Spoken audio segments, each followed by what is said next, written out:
Livro Paramahansa Yogananda, a autobiografia de um yogi contemporâneo. Capítulo 16. Mais esperto que os astros. Mukunda, por que você não arranja um bracelete astrológico? Deveria usá-lo, mestre. Não creio em astrologia. Não é questão de crença. A atitude científica que se deve adotar em qualquer assunto é a de saber se é a verdade. A lei da gravidade funcionou tão eficientemente antes de Newton como depois dele. Os cosmos seria positivamente um caos se as suas leis só pudessem funcionar mediante a aprovação da crença humana. Os charlatões trouxeram a antiquíssima ciência estelar a seu descrédito atual, tanto matematicamente como fisiologicamente. A astrologia é muito vasta para ser abarcada corretamente, salvo por homens de profundo entendimento. Observação número 130.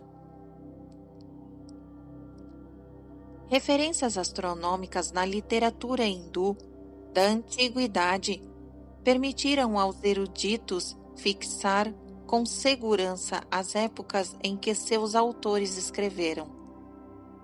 O conhecimento científico dos rishis era muito grande. O Kraushitak Brahmana conseguiu fenômenos astronômicos exatos, indicando que em 3100 a.C.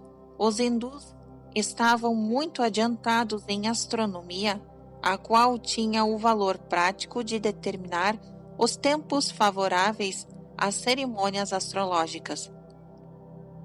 Um artigo na revista West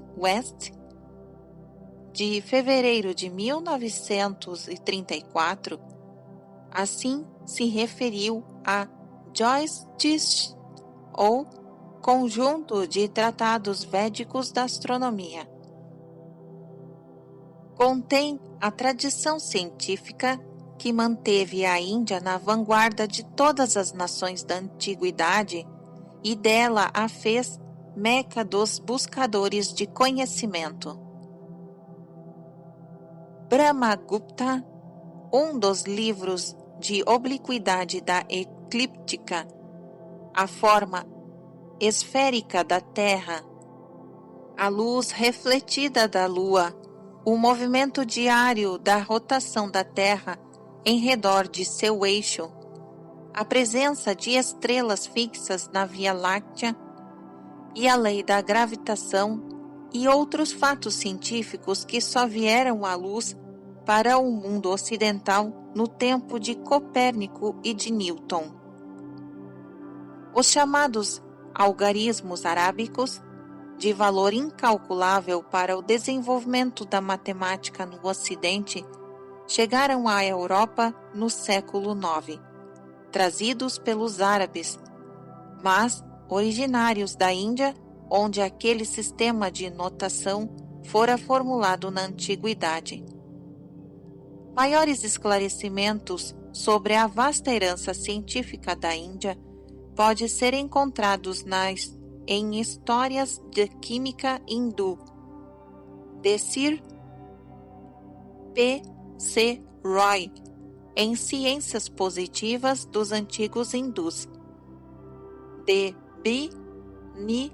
Seal, em Conquistas Hindus em Ciências Exatas, e Fundamentos Positivos da Sociologia Hindu, de B. K. Sarkar, e em Matéria Médica dos Hindus, de U. C. Dutt.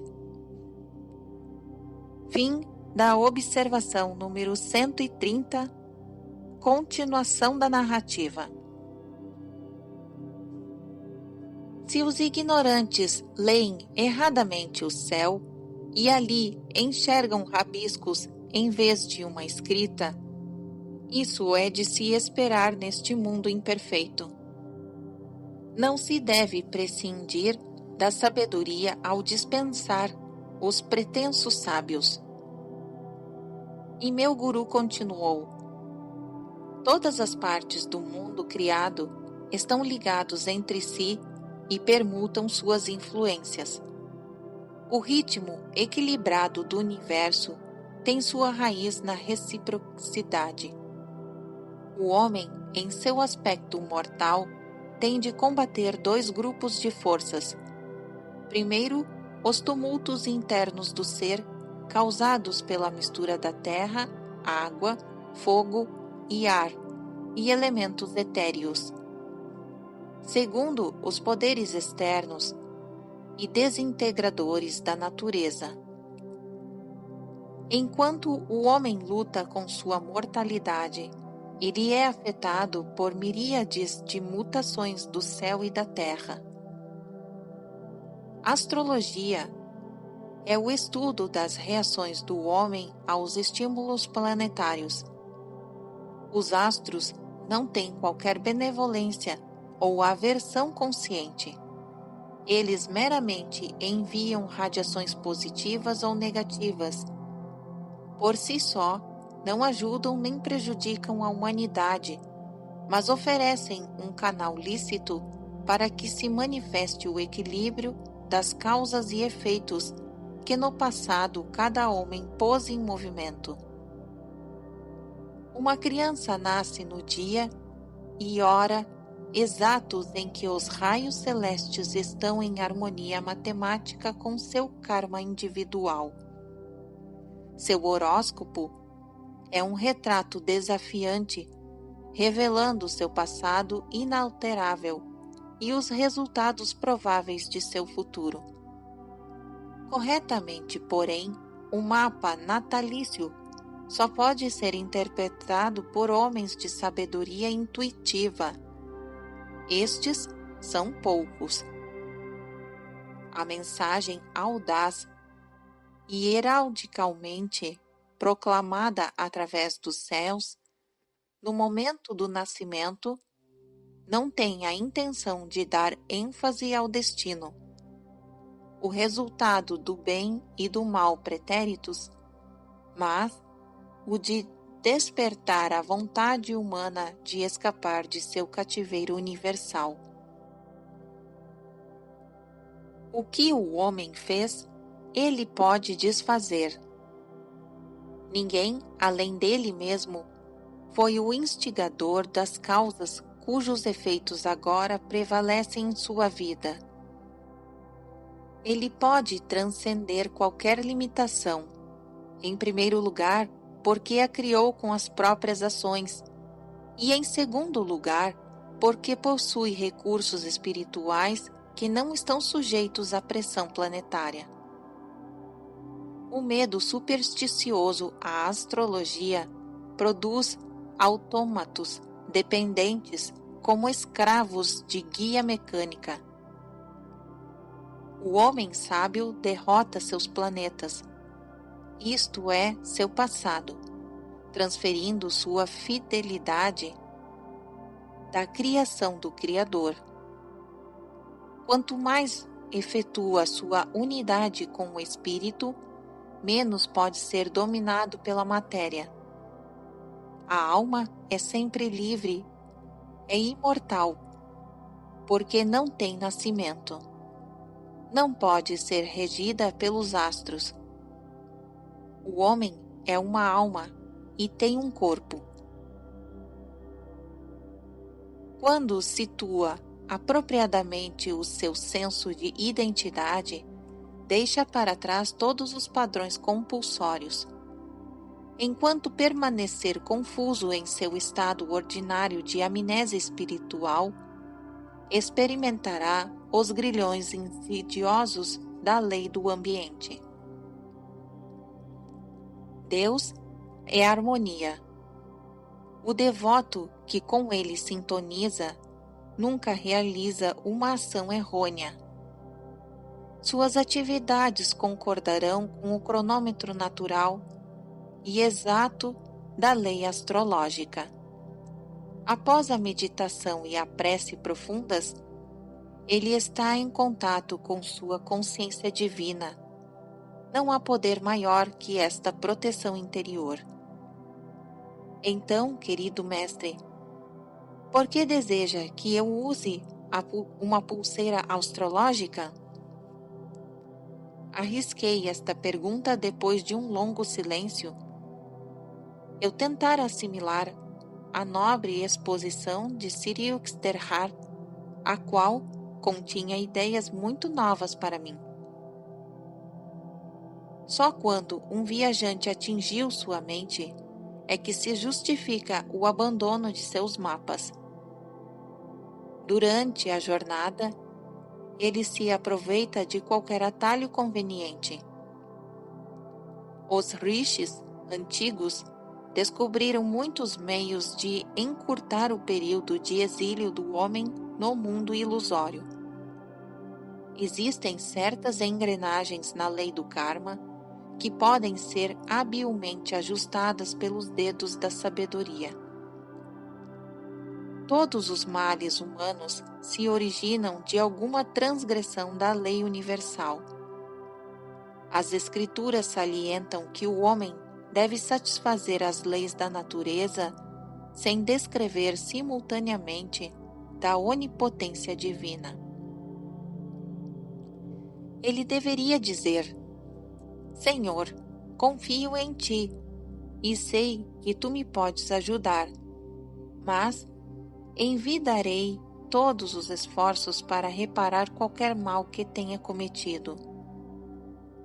Por uma série de meios, pela prece, pelo poder da vontade, pela meditação, pela consulta aos santos, pelo uso de braceletes astrológicos ou efeitos adversos do passado, podem ser diminuídos ou anulados. Semelhante a uma casa que pode ser equipada com um para-raios de cobre para absorver a descarga do relâmpago, o templo do corpo se beneficia com certas proteções. Radiações eletromagnéticas circulam incessantemente no universo, afetando o corpo humano favorável ou desfavoravelmente. Há milênios atrás, nossos rishis estudaram o problema de combater os efeitos adversos das influências cósmicas sutis. Os sábios descobriram que os metais puros emitem uma luz astral, poderoso neutralizante dos influxos negativos dos planetas. Certas combinações de plantas também ajudam. Mais eficiente que tudo são pedras preciosas sem jaça e não menores que 2 quilates. O emprego preventivo da astrologia raras vezes foi objeto de estudos sérios fora da Índia. Um fato pouco conhecido é que joias e misturas de plantas, embora sejam de espécie recomendada, só têm valor se apresentarem o peso requerido e se o agente terapêutico for usado em contato com a pele. Senhor, seguirei seu conselho sem dúvida e comprarei um bracelete. Estou intrigado com a ideia de burlar um planeta. Para propósitos gerais, aconselho o uso de um bracelete feito de ouro, prata e cobre. Mas, para um propósito específico, mero, que mande fazer um de prata e chumbo. Siri Uxterhar acrescentou cuidadosamente outras instruções. Guruji, Que propósito específico é esse? Os astros estão prestes a manifestar um interesse inamistoso por você, Mukunda. Não tenha medo. Você estará protegido. Dentro de um mês, seu fígado lhe causará muitos sofrimentos. A duração da doença está fixada em 6 meses, mas o uso de seu bracelete astrológico encurtará o período para 24 dias. Procurei meu joalheiro no dia seguinte e logo passei a usar o bracelete. Minha saúde era ótima. A predição do mestre esvaiu-se de minha mente. Ele deixou Sarampore para visitar Benares.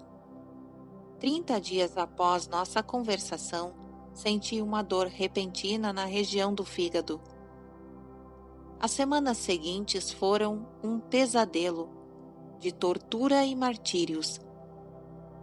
Relutando em perturbar meu guru, pensei que suportaria valentemente minha prova sozinho.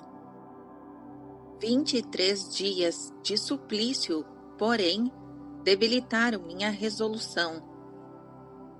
Tomei o trem para Benares.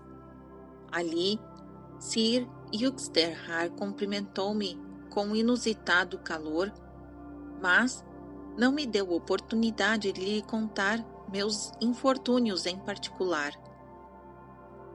Muitos devotos visitaram o mestre nesse dia, unicamente pelo darshan. Observação número 131. Darshan, a bênção que flui para o discípulo, a simples contemplação do guru.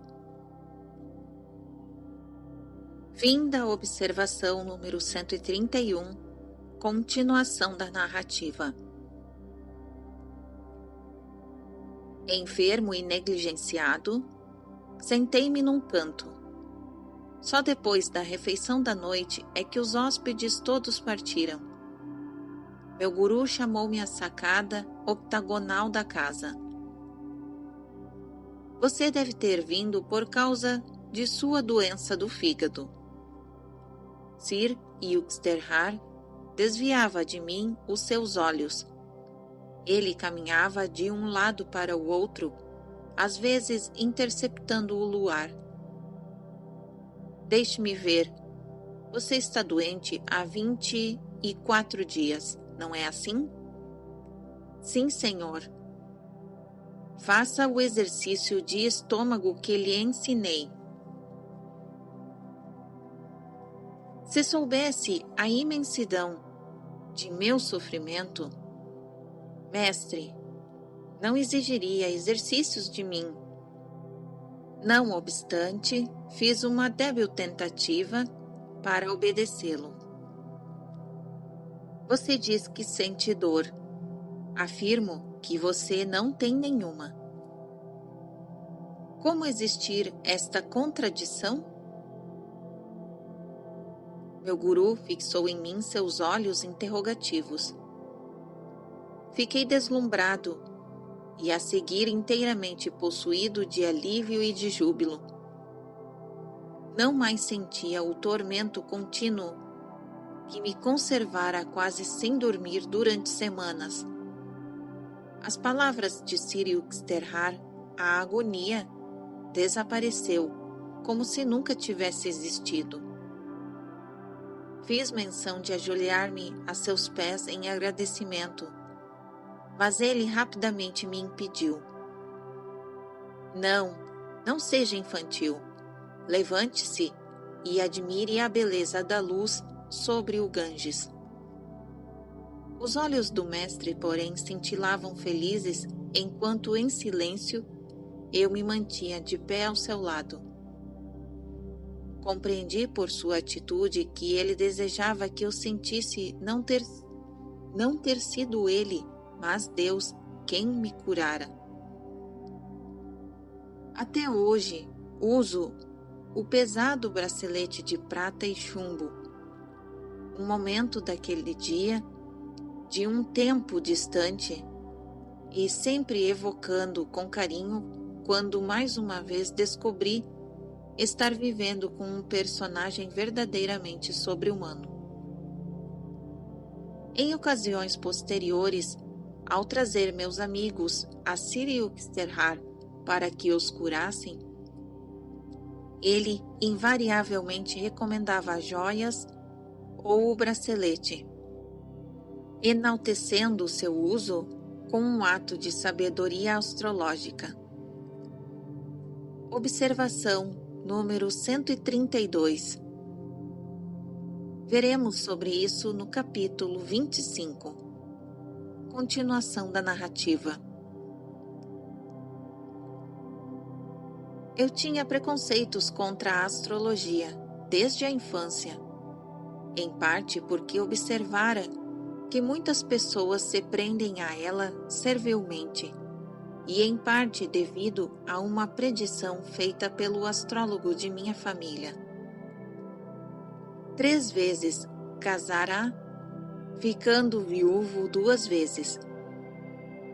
Preocupado com o assunto, demorei-me a pensar sobre ele, sentindo-me igual a uma cabra à espera do sacrifício diante do altar de um tríplice matrimônio. Você terá de se resignar ao seu destino, comentou meu irmão Ananta. Seu horóscopo escrito predisse corretamente que você fugiria de casa para o Himalaia na meninice, mas que o forçariam a voltar à previsão de seus casamentos tende também a resultar certa. Tive certa noite a clara intuição de que a profecia era inteiramente falsa. Atei fogo a um pergaminho do horóscopo, colocando as cinzas num invólucro de papel onde escrevi: sementes do karma do passado não podem germinar quando torradas no fogo da sabedoria divina. Coloquei-o em lugar visível. Ananta imediatamente leu meu comentário desafiador. Você não pode destruir a verdade tão facilmente como queimou este rolo de pergaminho. Meu irmão teve uma risada desdenhosa. O fato é que, em 3 ocasiões antes de atingir a puberdade, minha família tentou contratar meu noivado. Em todas as ocasiões recusei assentir a seus planos, sabendo que meu amor a Deus era mais irresistível que qualquer sugestão astrológica do passado. Observação número 133. Uma das jovens escolhidas por minha família como possível noiva para mim, casou-se mais tarde com meu primo, Prabhas Chandra Ghosh, vice-presidente do Yogoda Satsanga Society of India, filiada à SRF de Los Angeles. Continuação da narrativa. Quanto mais profunda é a experiência direta que um homem tem de Deus, mais ele exerce influência sobre o universo inteiro por suas vibrações espirituais sutis, e menos o afeta o fluxo dos fenômenos. Estas inspiradoras palavras do mestre retornavam com frequência à minha mente. Em algumas ocasiões, eu disse aos astrólogos que selecionassem os meus piores períodos de acordo com as indicações planetárias, pois, ainda assim, levaria a termo qualquer tarefa que me impusesse a mim mesmo. É verdade que meu sucesso e tais épocas foi procedido por dificuldades extraordinárias. Minha convicção, entretanto, sempre foi justificada. a fé na proteção divina e o uso correto da vontade conferida por Deus ao homem são forças poderosas que as influências provindas do firmamento.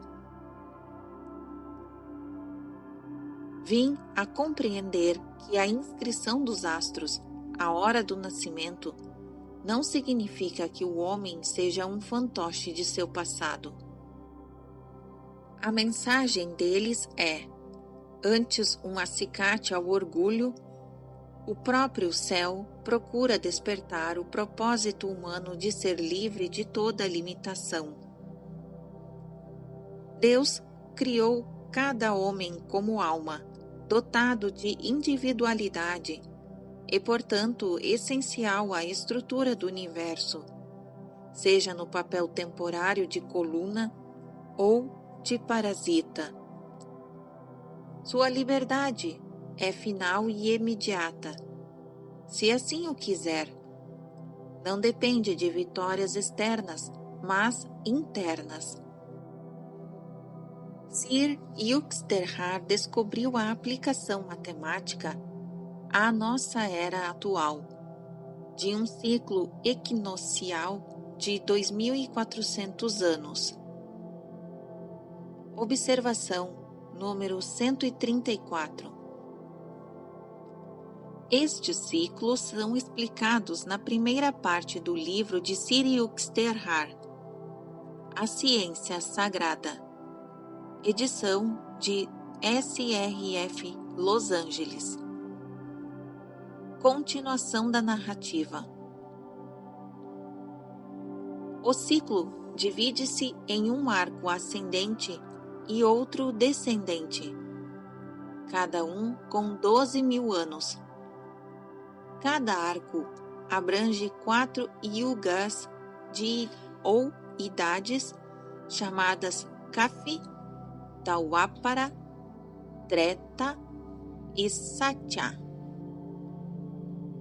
Meu guru determinou por vários cálculos que o último, Kali Yuga, 500 anos depois de Cristo.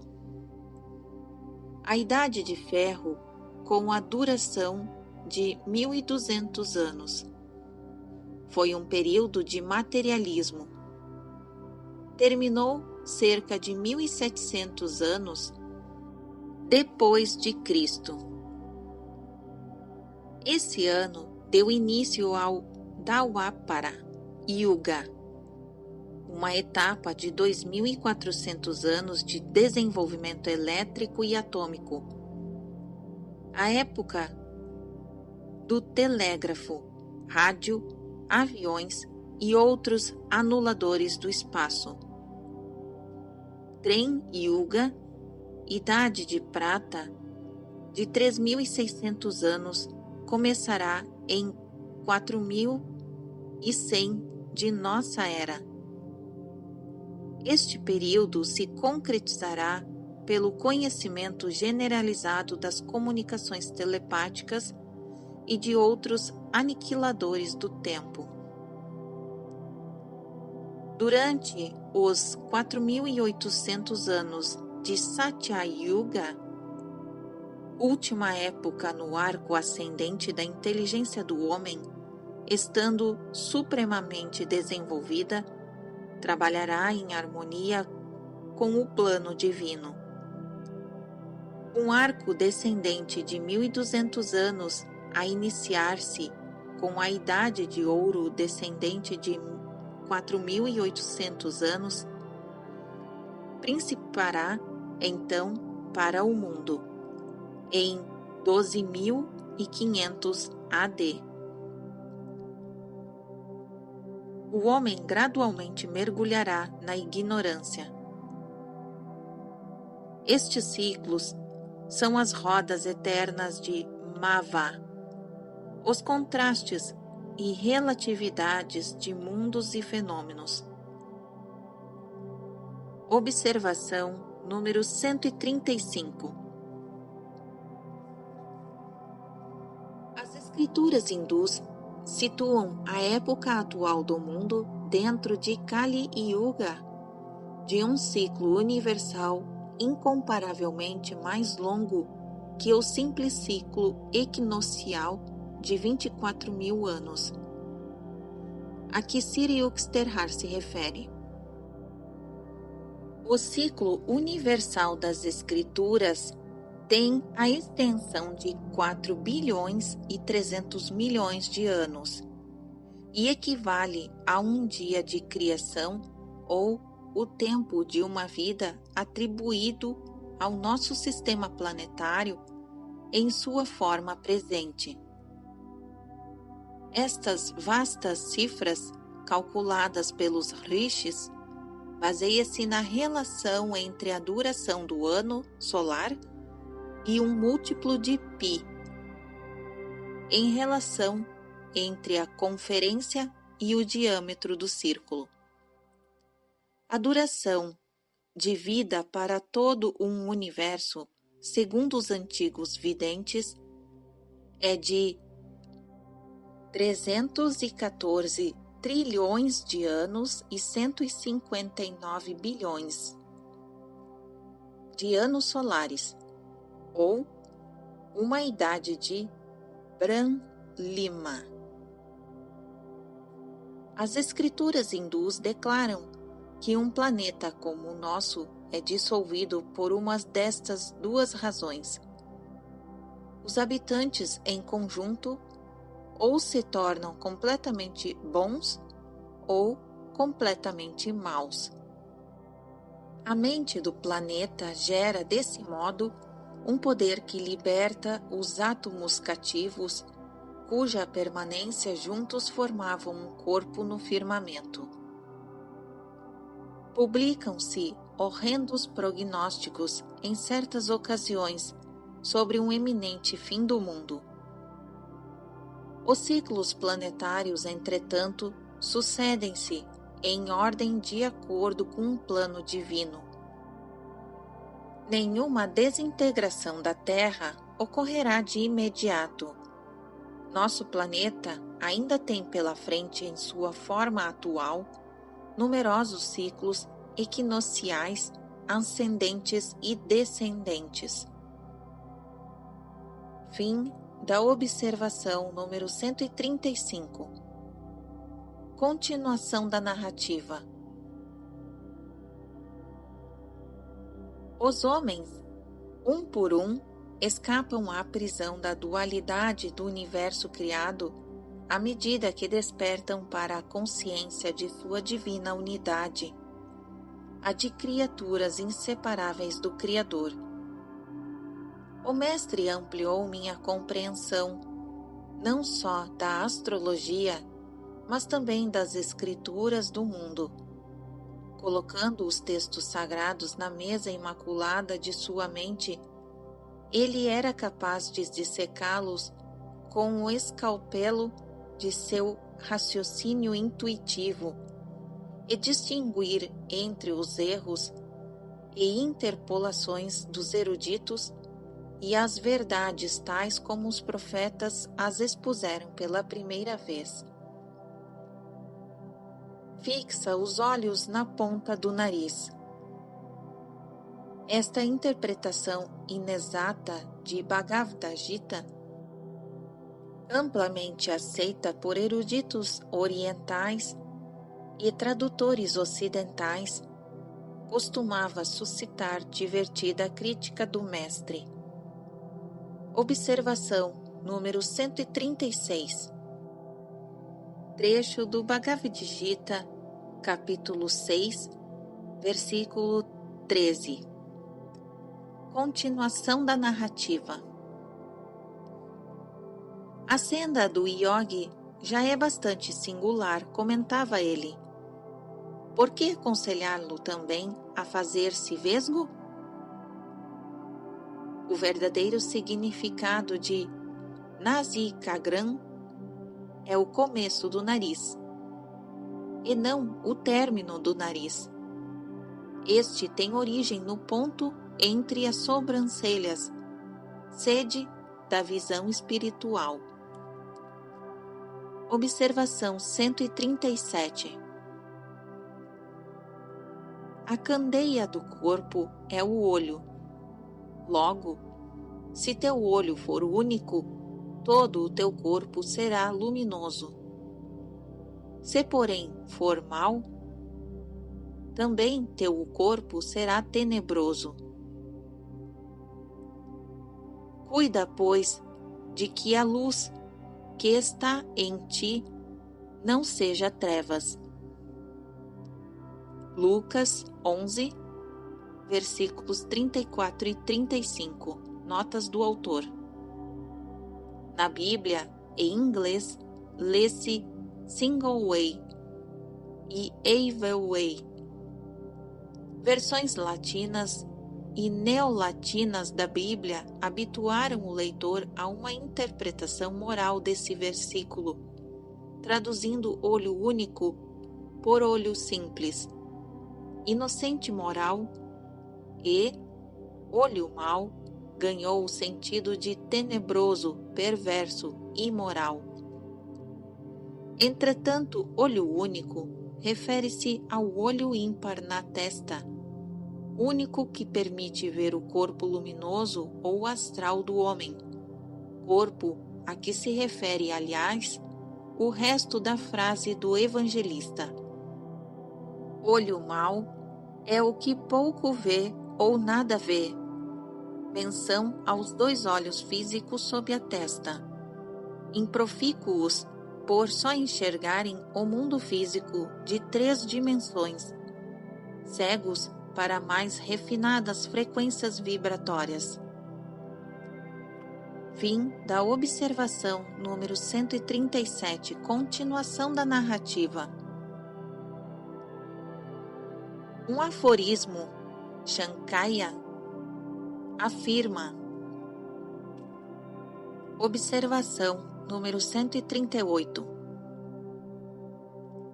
Um dos 6 sistemas de filosofia hindu, o Shankaya, ensina a emancipação final através do conhecimento e 25 princípios, começando com Prakriti, ou natureza, e terminando com Purusha, ou alma. Continuação da narrativa. Um aforismo Shankaya afirma: Iswar Ashida. Observação número 139. Esse aforismo de Shankaya é visto no capítulo 1, versículo 92 desses sistemas de filosofia hindu. Continuação da narrativa. O Senhor da criação não pode ser deduzido ou Deus não se prova. Baseados principalmente nesta sentença, muitos eruditos chamam de ateística toda a filosofia Shankaya.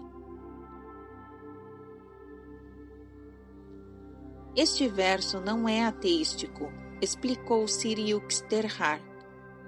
Significa simplesmente que o homem não iluminado, dependente de seus sentidos para todos os julgamentos finais, não pode, por meio deles, provar Deus, que continua por isso desconhecido e não existente.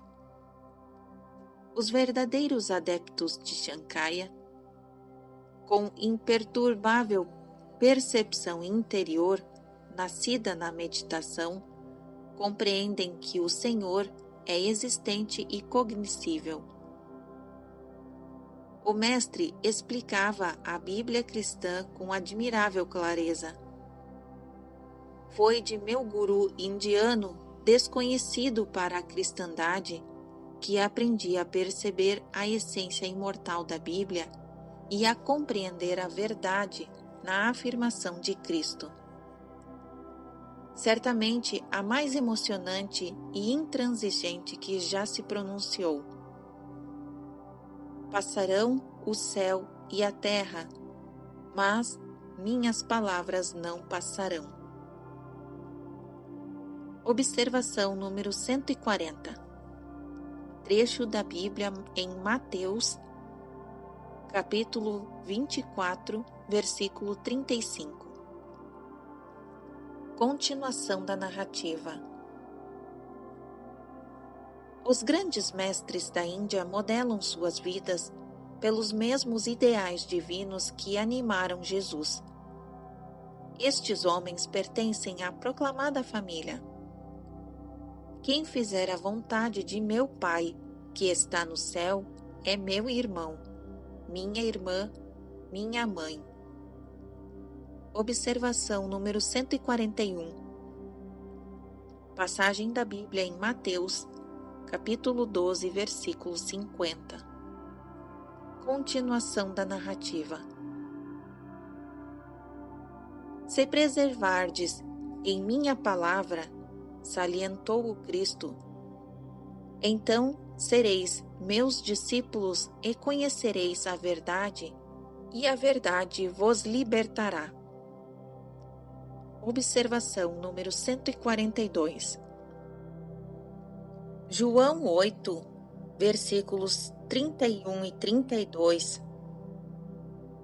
São João deu testemunho, mas a quantos o receberam, ele deu o poder de se tornarem filhos de Deus aos que creem em seu nome, aos que estabeleceram na onipresente consciência crística. João 1, versículo 12. Fim da observação 142. Continuação da narrativa. Livres todos os senhores de si mesmos, os Cristos e Yogues da Índia são membros da confraria imortal, a dos que obtêm o conhecimento libertador do Pai único. A história de Adão e Eva é incompreensível para mim. Observei com vivacidade certa vez em minhas primeiras lutas com a alegoria. Por que Deus castigou não só o casal culpado, mas todas as gerações inocentes ainda por nascer? O mestre divertia-se mais com minha veemência que com minha ignorância. O Gênese é profundamente simbólico e não se pode compreendê-lo pela interpretação literal, explicou ele. A árvore da vida é o corpo humano. A coluna vertebral assemelha-se a uma árvore invertida, tendo como raízes os cabelos do homem e como galhos os nervos sensoriais e motores. A árvore do sistema nervoso ostenta muitos frutos apetitosos. As sensações da vida, do som, do olfato e do gosto e do tato. Estes o homem tem permissão de desfrutar, mas lhe foi proibida a experiência do sexo. A maçã, no centro do corpo, no meio do jardim. Observação número 143. Podemos comer os frutos da árvore do jardim, mas do fruto da árvore que está no meio do jardim, Deus disse: não comereis dele, nem o tocareis, senão morrereis. Gênesis 3, versículos 2 e 3. Fim da observação 143. Continuação da narrativa.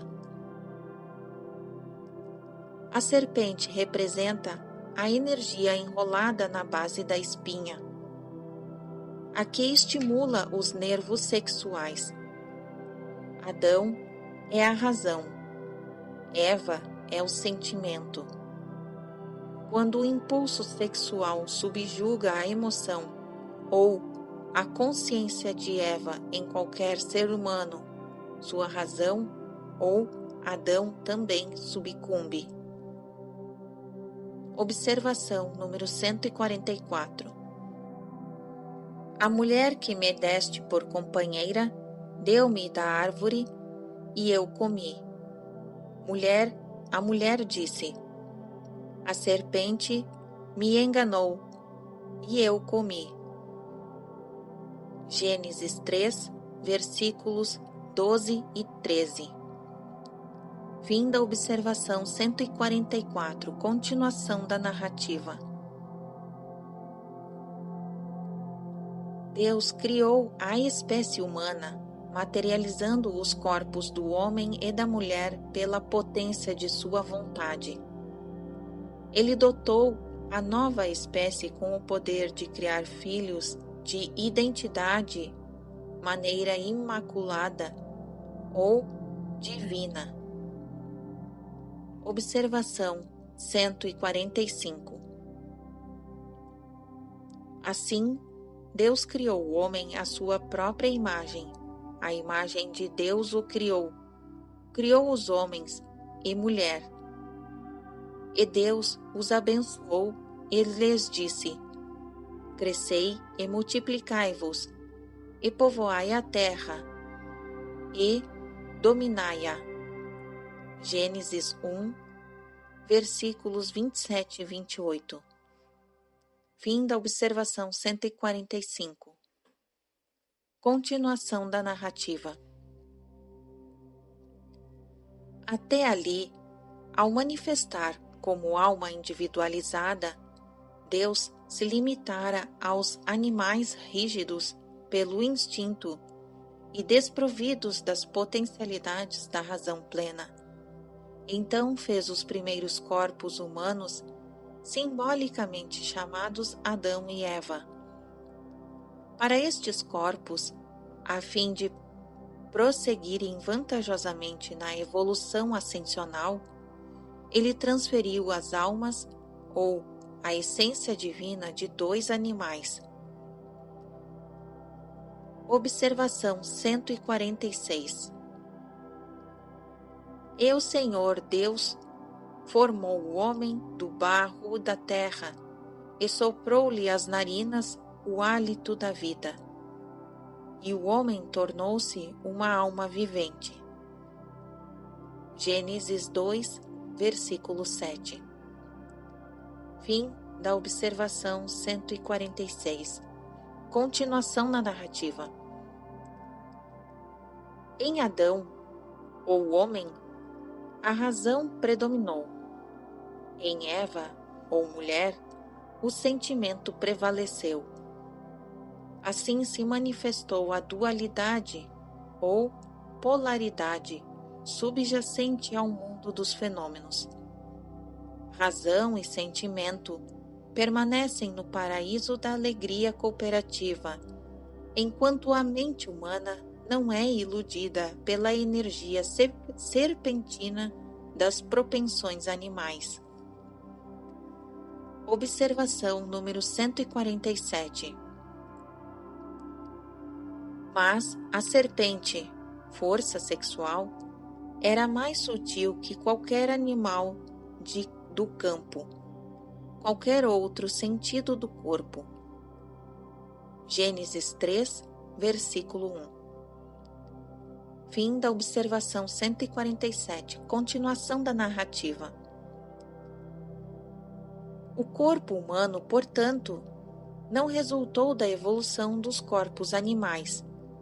Deus o produziu por um ato especial de criação. As formas animais eram muito rudes para expressar a divindade em plenitude, semente ao homem e à mulher. Desde a sua origem, foram conferindo centros ocultos na espinha e o lótus de 1000 pétalas potencialmente onisciente no cérebro. Deus, ou a consciência divina presente no interior do primeiro casal criado, aconselhou-os a fruir de todas as formas de sensibilidade, com uma exceção, as sensações sexuais. Estas foram proibidas a fim de que a humanidade não se enredasse no método animal inferior de procriação. A advertência para que não reavivassem memórias bestiais arquivadas no subconsciente passou desapercebida. Voltando atrás, a forma de reprodução dos seres brutos, Adão e Eva conheceram a queda do estado de alegria celeste que era próprio do homem perfeito em sua origem. Ao perceberem que estavam nus, perderam sua consciência de imortalidade, conforme a advertência de Deus. Colocaram-se sob a lei física, segundo a qual, ao nascimento físico, deve seguir-se a morte física. O conhecimento do bem e do mal prometido a Eva pela serpente refere-se às experiências dualísticas ou opostas que todos os mortais, sob o domínio de Maya, devem gozar e sofrer. Sujeitando-se à ilusão pelo uso incorreto da razão e sentimento, ou consciência de Adão e Eva, o homem renuncia ao seu direito de entrar no jardim paradisíaco da divina autossuficiência. Observação 148. E o Senhor Deus plantou um jardim a leste do Éden, e ali colocou o homem que havia criado. Gênesis 18. Por isso, o Senhor Deus o expulsou do jardim do Éden para cultivar o solo do qual saíra. Gênesis 3, versículo 23. O primeiro homem criado por Deus tinha sua consciência centralizada no olho único onipotente, na testa, a leste. Os poderes onicriadores, ele e sua vontade, focalizados nesse ponto, perderam-se quando o homem começou a cultivar o solo de sua natureza física. Fim da observação 148. Continuação da narrativa. A cada ser humano cabe a responsabilidade de restituir seus pais ou natureza dual à harmonia unificada ou Éden. Ao terminar, Siri Yuxterhar o seu discurso, olhei com novo respeito as páginas do Gênesis. Querido mestre, disse eu, pela primeira vez sinto obrigação filial para com Adão e Eva. Observação número 149. A versão hindu da história de Adão e Eva é contada na venerável Purana, Srimad Bhagavata. O primeiro casal, homem e mulher, seres em forma física, chamavam-se Iswayambhuva Manu, homem nascido do Criador, e a sua esposa Satarupa, verdadeira imagem. Seus 5 filhos casaram-se com os Prajapatis, seres perfeitos que podiam assumir forma corporal. Destas primeiras famílias divinas nasceu a raça humana. Nunca, no Oriente ou no Ocidente, ouvi alguém explicar as escrituras cristãs com tão profunda percepção interna como Siri Yuxterhar. Os teólogos interpretaram mal as palavras de Cristo, disse o mestre. Em tais passagens, como eu sou o caminho, a verdade e a vida. Ninguém vem ao Pai senão por mim. João 14, versículo 6. Jesus jamais disse que ele era o único Filho de Deus, e sim que nenhum homem pode atingir o absoluto acima de qualificações. O Pai transcende além da criação. Antes de manifestar o Filho ou consciência crística atuante dentro da criação. Jesus, que atingir a completa unificação com a consciência de Cristo, identifica-se com esta visão que seu próprio ego há muito tempo fora dissolvido. Quando Paulo escreveu: Deus criou todas as coisas por Jesus Cristo, em Efésios, capítulo 3, versículo 9, e quando Jesus disse: Antes que Abraão fosse, eu sou, em João 8, versículo 58, a transparente essência destas palavras é impessoalidade. Uma forma de covardia espiritual leva muita gente mundana a acreditar comodamente que apenas um homem foi o Filho de Deus.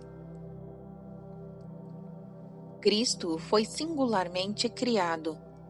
Raciocinam, então, como posso eu, um simples mortal, imitá-lo? Todos os homens, porém, foram divinamente criados e deverão, algum dia, obedecer ao mandamento de Cristo. Sedes perfeitos, como é perfeito vosso Pai Celestial. Em Mateus 5, versículo 48. Vede com que grande amor o Pai nos favorece, a ponto de sermos chamados de filhos de Deus. João 3, versículo 1. O entendimento da lei do karma e do corolário, a reencarnação, veremos nota no capítulo 43. É evidente em numerosas passagens da Bíblia. Por exemplo, quem derrama o sangue do homem pelo homem, terá seu sangue derramado. Gênesis 9, versículo 6. Se todo assassino deve, por sua vez, ser morto pelo homem, o processo reversivo exige, obviamente, em muitos casos, mais de uma vida. As leis contemporâneas, decididamente, não são bastante rápidas. A Igreja cristã primitiva aceitou a doutrina da reencarnação expostas pelos gnósticos e por numerosos padres, inclusive Clemente de Alexandria, o famoso Orígenes, ambos do século III, e São Jerônimo, século V. A doutrina foi declarada heresia pela primeira vez no ano de 553 depois de Cristo, pelo Segundo Concílio de Constantinopla. Naquele tempo, muitos cristãos julgaram que a doutrina da reencarnação oferecia ao homem um palco no espaço e no tempo, amplo demais para encorajá-los a lutar pela salvação imediata. Mas as verdades suprimidas conduzem desorientadamente a uma hoste de erros. Milhões de pessoas não utilizaram sua única vida para buscar a Deus, e sim para desfrutar este mundo, tão singularmente ganho e de tão breve duração para ser perdido para sempre.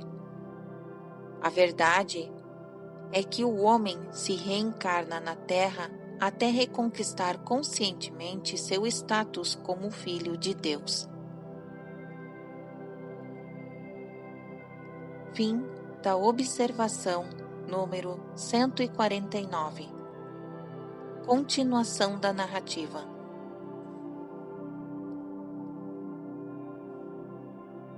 Fim do capítulo 16.